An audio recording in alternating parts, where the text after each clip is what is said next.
Well, it's Saturday the 24th of April. This is episode 2116 of 301 Permanently Moved Online, a personal podcast 301 seconds in length, written, recorded, and edited by me, at the JMO.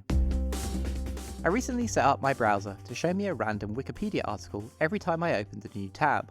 I thought it might be a fun serendipity engine. After the first day or two, I ended up just looking past the page, ignoring it in the same way that I ignore the random unsplash photo that I've gone back to.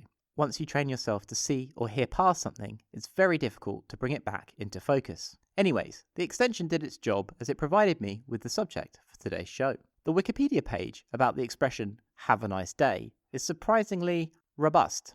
If you were to ask me, out of the blue, about how I felt about the phrase "have a nice day," the reply that I would give is completely covered by the article. In the English language, the first use of the phrase can be found in the Layman's Brute, a Middle English poem that covers the history of Britain, composed around 1205 AD. The phrase is also routinely found in the works of Chaucer, and home every man went right away, there was no more to say but farewell, have a good day, from the Canterbury Tales, for example. Presumably, people didn't stop saying the phrase for 600 years, but it doesn't appear again in public consciousness until about the 1950s. After the release of the 1948 film A Letter to Three Wives, the phrase was then popularised by truck drivers conversing on their CB radios. Interesting to me anyway, Carol Reed, a weather reporter for WCBS TV, spread the phrase in the New York metropolitan area in the 1960s by closing her weather reports with "Have a happy day." By the late 1960s, East Coast hippies had taken up "have a nice day" as a parting phrase.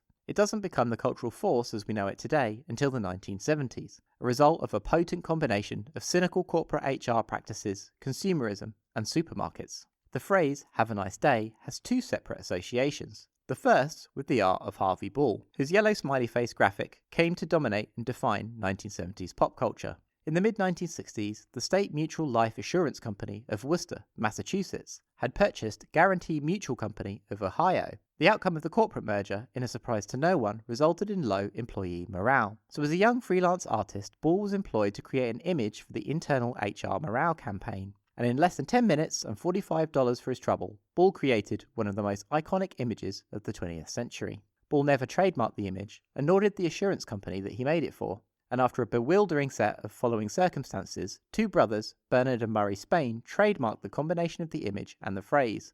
And the rest, they say, is history. The anti-nuclear movement, Nine Danker, Watchmen, bumper stickers, pin badges, t-shirts.